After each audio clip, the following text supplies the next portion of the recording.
All right. Some successes and some challenges today. We got the siding up for the most part. I still need to do some detail work, but I'll go through a couple things here.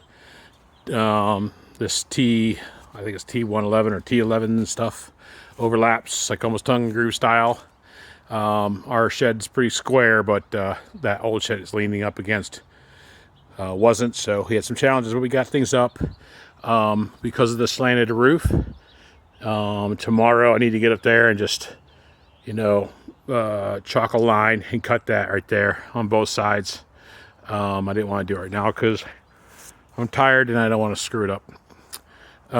Some things to keep in mind: this stuff's super heavy, so if you just got one or two of you doing it, it might be nice to mount a little plank underneath the shed to set it on, because we wanted to go flush with the floor, and not, instead of raising it. If we couldn't put anything on the side, and then we're too low to the ground to put anything underneath, so we had to kind of hold it in place. So there's a couple spots where it's not exactly even, but we did the best we could, and we'll put a little trim there, so it'll be what it is.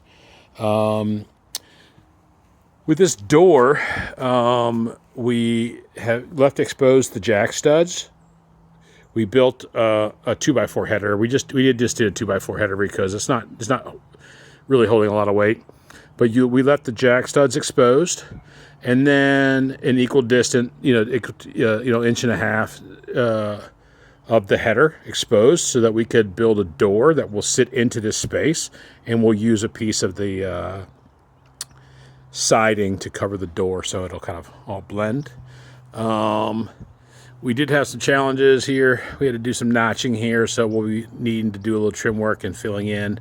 And then, of course, we'll cut an angle this way to make this kind of level up here.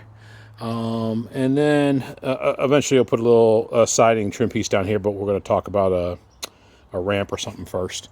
Something to keep in mind also, the finished edge of the siding is up top, because the way the tub and groove works, I had to put it up this way, and so therefore the cut edge is here, and it's not very clean, so it kind of sucks. I couldn't flip it around because of the way the tug and groove goes. So something to keep in mind in the future when you're cutting siding. Think about it with tug and groove. Think about which side you want to cut. At any rate, earlier I didn't really talk about building this wall with the door in it, but just as a reference, I mentioned it already.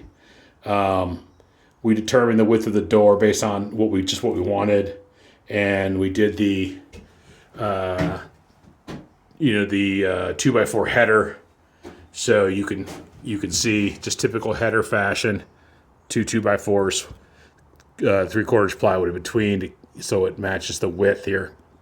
Usually would do a 2x6 or 2x8 if it was something heavier. And then, of course, we went ahead and pre-built the jack studs and the king studs and put it all together, and then raised this whole wall together.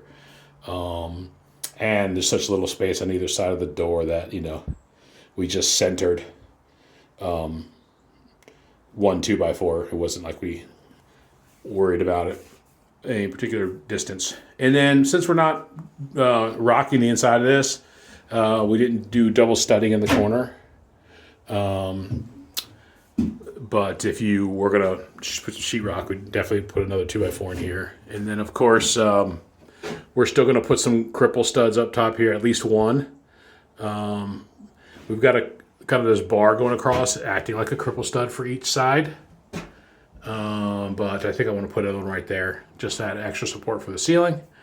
And another thing to keep in mind here before I go, this 2x3, we had to put up here where the two pieces of siding met, because even though we went 16 on center with our wall framing here, we started not flush with the wall, but we wanted the siding to be, because we overlapped here, but the siding we wanted outside of here, so we were a little off in our measurements, but if that makes any sense. Otherwise, I think we're in good shape. Tomorrow we will trim out the roof and probably seal this thing up, and then we'll be working on the door, and then working on shingles. All right.